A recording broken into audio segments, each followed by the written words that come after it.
আজকের প্রোগ্রামে আমরা কিছু আলোচনা করিব আল্লাহু নসিহত কি উক্ত দলিল প্রমাণ সম্পর্কে।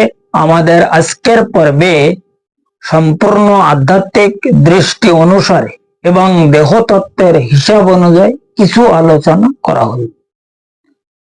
কারণ উক্ত উল্লেখকৃত সেই মহা কঠিন রুহানি বিষয়কে যদি সঠিকভাবে উপলব্ধি করা যায়, তবে বর্তমান জামানার প্রত্যেক মানব গোষ্ঠী উপলব্ধি করিতে সক্ষম হইবে আল্লাহু নসিহত কি উক্ত দলিল সহ প্রমাণ সম্পর্কে।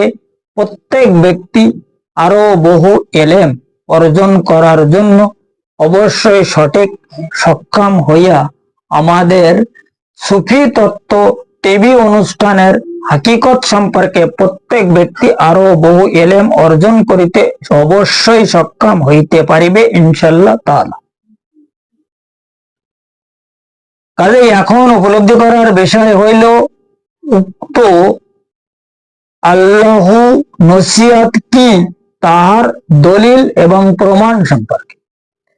কারণ উক্ত আল্লাহ শব্দ হইল সেই মহান আল্লাহ পাকের মহাপবিত্র নাম মোবারক, যে নামকে ইসমে আজম বলা হয়, এবং উক্ত ইসমে আজম হইল সেই মহান আল্লাহ পাকের সৃষ্টিকৃত এক প্রাণী, যাহাকে রুহু বলা যাইতে পারে, যার কারণে সেই মহান নবী পাক সাল্লাল্লাহু আলাইহি সাল্লাম তার সেই মহা অসীম জবান মোবারকে তিনি এক হাদিসে ইরশাদে ইকরামিন ফরমায়া, ইসমে আল্লাহ শাইআন তাহির লা ইস্তাকার ইল্লা বেমাকানিত তাহির।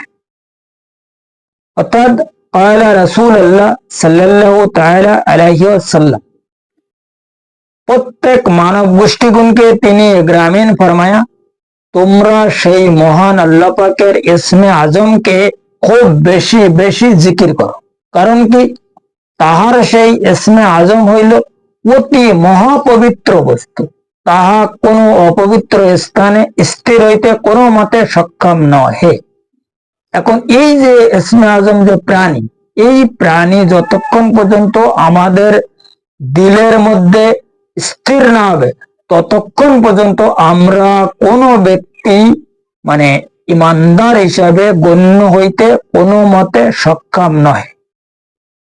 এবং উক্ত মহাকঠিন রুহানি প্রসঙ্গে সেই মহান আল্লাহ পাক সূরা রাদের 28 নম্বর আয়াতে প্রত্যেক মানব গোষ্ঠীগণকে তিনি খোদ ইরশাদ ফরমায়া, আমি ইমানদার তাহাদের মানি যাহাদের দিল কিংবা কলব অর্থাৎ অন্তর সর্বসময় আমার জিকিরে মশগুল থাকে। এই হইল আল্লাহু নসিহত কি তাহার কিছু সামান্য কিছু দলিল এবং প্রমাণ। এই যে দলিল প্রমাণ আসলে মানুষের জানার দরকার আছে বলিয়া আমি মনে করি, এবং আমাদের সুফি তত্ত্ব টিভি অনুষ্ঠানের আসল হাকিকত, যে ব্যাপারে প্রত্যেক মানব গোষ্ঠী এই সুফিদের হাকিকত সম্পর্কে যদি একটু উপলব্ধি করিতে পারে, যাহার কারণে এই চ্যানেলটা খোলা হয়েছে। কারণ উক্ত দিল কিংবা কলব অর্থাৎ অন্তরকে সেই মহান নবী পাক সাল্লাল্লাহু আলাইহি সাল্লাম তাহার সেই জবান মোবারকে জিকির শিখাবার জন্য, দিল কিংবা কলব অর্থাৎ অন্তরকে জিকির শিখাইবার জন্য সেই মহান নবী পাক সাল্লাল্লাহু আলাইহি সাল্লাম প্রত্যেকের প্রতি একটা ইকরামিন ফরমায়া, লিকুল্লি শাইন সিকালা সিকালাতুল কুলুব জিকির আল্লাহ। অর্থাৎ এই দিলকে সাফাই করার, আল্লাহ পাকের ইসমে আজমকে হাসিল করার একমাত্র উপায় হলো সেই মহান আল্লাহ পাকের জিকিরে ইসমে আজম। এবং সেই মহান আল্লাহ পাক উক্ত প্রসঙ্গ অর্থাৎ এই দিলকে সাফাই করার মহা কঠিন হাকিকত সম্পর্কে তিনিও ফরমায়া, ওমাই ইউমিন বিল্লাহি ইয়াহাদি কলবহ। তিনি পরিষ্কার ভাবে ফরমায়া, যে তোমরা আমার সঠিক জাতের ওসিলায় আমার প্রতি ঈমান স্থাপন করো, দেখো আমি তোমাদের কিভাবে হেদায়েত করিতেছি। এ প্রসঙ্গে তিনি আরো ফরমায়া করুনি আজ করুকুম ওয়াশকুরুলি ওয়ালা তাকফুরুন, তোমরা আমাকে স্মরণ করো আমিও তোমাদের স্মরণ করি। এই উভয় স্মরণের মাধ্যমে তোমরা ইমানদার হিসাবে গণ্য হইয়া আমার নৈকট্য হাসিল করার জন্য অবশ্যই সক্ষম হইতে পারিবে। এই প্রসঙ্গে তো সবাই জানে ইনশাআল্লাহ তাআলা। এখন এই যে বিষয়গুলো যদি আমরা একটু পরিষ্কার ভাবে ইসমে আজমকে গবেষণা করি, তখন এই আল্লাহুর যে নসিহত এটা কিন্তু পরিষ্কার ভাবে আমাদের সামনে আসিয়া যায়।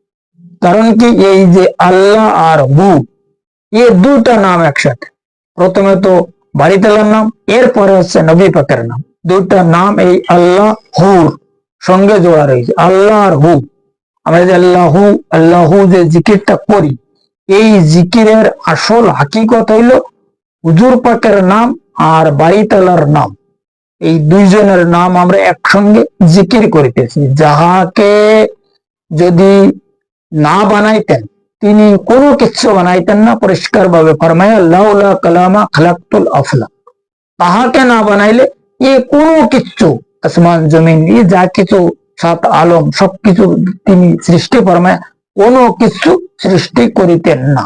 এবং এই সমস্ত তার সৃষ্টি জগতের মধ্যে অর্থাৎ আলমে মতলব নাসুত থেকে মালাকুত, আনকাবুত, জবরুত, লাহুত, ওয়াহাদিয়াত, আহাদিয়াত, এসব আলমগুলো ভ্রমণ করার জন্য দরকার হচ্ছে ইসমে আজম। আর ইসমে আজম হইল কি আল্লাহু। এই যে আল্লাহু শব্দ এ তখনই ইসমে আজমে পরিণত হবে যখন কোন কামেল জাত ওলি কিংবা তাহার কোন মুর্শিদের অনুমতি ক্রমে সেখান থেকে হাসিল করা যাবে তাহাদের কাছ থেকে, তখন ইসমে আজম হবে। তার অর্থ এই নয় যে আমরা কোন কিতাবে লেখা আছে, কোন জায়গায় পাচ্ছি যে ইসমে আজম আল্লাহু, এই কিতাব দেখে নিজের মতন নিজে যদি কেউ এই জিকির করে সে কিন্তু ক্ষতিগ্রস্ত হবে।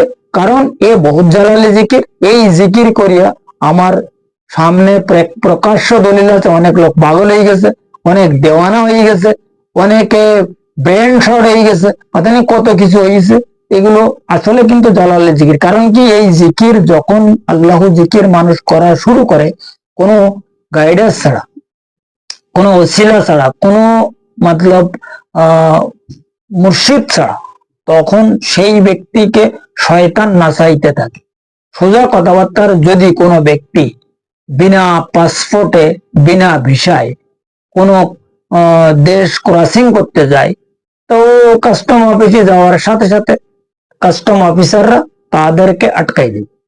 তো এখানে এই অবস্থা, এখানে এই জিকির করার জন্য ইজিন প্রাপ্ত ব্যক্তির নিকট হইতে আমাদের মানে ইজাজত হাসিল করিতে হইবে, যেটাকে জিকিরে কলব হাসিল করা বলে। এই জিকিরে কলব হাসিল করার যে বিষয়টা, এই বিশাল ব্যাপার। যাহারা জিকিরে কলব হাসিল করিয়া জিকির করিতেছে তাদেরকে সাহেবে জিকির বলে। আর এরপরে সাহেবে এসম, ফের হচ্ছে সাহেবে তাসাবুর। এই মুমিনদের তিনটে স্তর আছে এখানে। এই স্তরগুলো পরিষ্কার ভাবে জানা এবং বোঝা প্রত্যেকটা মানব গোষ্ঠীর আসলে কিন্তু খুব দরকার আছে বলে আমি মনে করি। যাই হোক, এটা যাহাদের ব্যক্তিগত তাহাদের ব্যাপার, যারা করতেছে না করতেছে এ ব্যাপারে আমি কারো কথাবার্তার আলাপ আলোচনা করিতে চাই না। তবে আল্লাহু শব্দের যে কি হাকিকত এ প্রসঙ্গে আজকে সামান্য কিছু আলোচনা করা হইল। আগামী পর্বে আরো ইনশাআল্লাহ তাআলা এই আমাদের সুফি তত্ত্ব টিভি অনুষ্ঠানের হাকিকত সম্পর্কে আরো কিছু আলোচনা করা হইবে, যদি আমার সেই মহান মালিক আমার প্রতি দয়া ফরমায়। ইনশাআল্লাহ তাআলা আবারও দেখা হইবে।